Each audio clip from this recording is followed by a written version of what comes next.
ఆకాశంలో ఒక ఖగోళ అద్భుతం జరగబోతోంది. కాని ఈ అద్భుతం కొందరికి కొన్ని హెచ్చరికలు జారీ చేస్తోంది. త్వరలో రాబోయే సంపూర్ణ చంద్రగ్రహణం జ్యోతిష్యశాస్త్రం ప్రకారం 6 రాసులవారి జీవితంపై తీవ్రమైన ప్రభావాన్ని చూపబోతోంది. ఆ ప్రభావం కారణంగా వారు కొన్ని సవాళ్లను ఎదుర్కోవలసి ఉంటుంది. మీ రాశి ఈ జాబితాలో ఉందా? గ్రహణ సమయంలో ఏం చెయ్యాలి, ఏం చెయ్యకూడదు? పూర్తి వివరాలు ఇప్పుడు తెలుసుకుందాం. గ్రహణమంటే ఏమిటి? ఎందుకు ఈ ప్రభావం? శాస్త్ర ప్రకారం చంద్రుడు మనఃకారకుడు, అంటే మన మనసు, ఆలోచనలు, భావోద్వేగాలపై చంద్రుడి ప్రభావం అధికంగా ఉంటుంది. చంద్రగ్రహణమంటే రాహు చంద్రుణ్ణి కబళించడం. ఈ సమయంలో చంద్రుడి శక్తి క్షీణిస్తుంది. దీనివల్ల భూమిపై ఉన్న జీవరాశులపై, ముఖ్యంగా మనుషుల మానసిక స్థితిపై ప్రభావం పడుతుంది.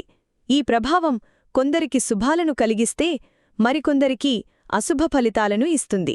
ఈసారి ఏర్పడబోయే గ్రహణం వల్ల ముఖ్యంగా 6 రాసులవారు చాలా జాగ్రత్తగా ఉండాలని పండితులు హెచ్చరిస్తున్నారు. ఆ 6 రాసులు ఏవి? వాటిపై ప్రభావం ఏంటి?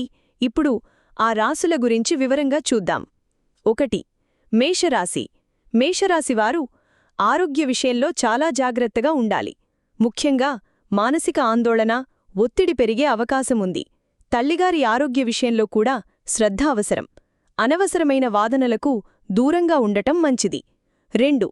కర్కాటక రాశి. ఈ రాశికి అధిపతి చంద్రుడే కాబట్టి గ్రహణ ప్రభావం వీరిపై అధికంగా ఉంటుంది.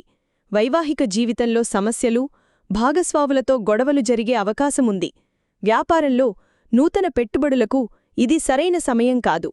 ప్రయాణాలలో జాగ్రత్త అవసరం. 3. తులారాశి. తులారాశివారు ఆర్థిక విషయాల్లో అప్రమత్తంగా ఉండాలి. ఊహించని ఖర్చులు రావచ్చు. డబ్బు లావాదేవీల విషయంలో ఇతరులను గుడ్డిగా నమ్మవద్దు. ఉద్యోగంలో పై అధికారులతో గొడవలు పడే సూచనలు ఉన్నాయి. ఓపికతో వ్యవహరించాలి. 4. వృశ్చిక రాశి. ఈ రాశివారు కూడా ఆరోగ్యంపై ప్రత్యేక శ్రద్ధ పెట్టాలి. ముఖ్యంగా కంటి సంబంధిత సమస్యలు, జీర్ణ సంబంధిత సమస్యలు తలెత్తవచ్చు. వాహనాలు నడిపేటప్పుడు చాలా జాగ్రత్తగా ఉండాలి. కోపాన్ని అదుపులో ఉంచుకోవాలి. 5. మకర రాశి. మకర రాశివారికి సంతానం విషయంలో కొన్ని చింతలు ఏర్పడవచ్చు. విద్యార్థులు చదువుపై ఏకాగ్రత కోల్పోయే ప్రమాదముంది. ప్రేమ సంబంధాలలో అపార్థాలు చోటు చేసుకుంటాయి. తొందరపడి ఏ నిర్ణయమూ తీసుకోవద్దు. 6. మీనరాశి. మీనరాశివారు కుటుంబంలో సమస్యలను ఎదుర్కొంటారు. కుటుంబ సభ్యుల మధ్య సఖ్యత లోపిస్తుంది. స్థిరాస్తికి సంబంధించిన విషయాల్లో వివాదాలు తలెత్తవచ్చు. మానసికంగా బలహీనంగా ఉన్నామని భావిస్తారు. మరి ఈ రాసులవారు భయపడాలా? అవసరం లేదు. సరైన పరిహారాలు పాటిస్తే గ్రహణ దుష్ప్రభావాల నుండి బయటపడవచ్చు. గ్రహణ సమయంలో ఆహారం తీసుకోకుండా ఉండటం ఉత్తమం. ఓం చంద్రాయ నమః అనే మంత్రాన్ని లేదా మీ ఇష్టదైవం మంత్రాన్ని జపించండి. గ్రహణం ముగిశాక ఇల్లు శుభ్రం చేసుకుని స్నానం చేసి దగ్గరలోని ఆలయాన్ని దర్శించుకోండి. గ్రహణానంతరం పేదవారికి బియ్యం, పాలు, పెరుగు, తెలుపు వస్త్రాలు వంటివి దానం చేస్తే దోష నివారణ జరుగుతుంది. గ్రహణాలు భయపెట్టడానికి కాదు, మరన్ని మనం ఆధ్యాత్మికంగా శుద్ధి చేసుకోవడానికి వచ్చే అవకాశాలు. ఈ సమాచారం మీకు ఉపయోగపడుతుందని ఆశిస్తున్నాము.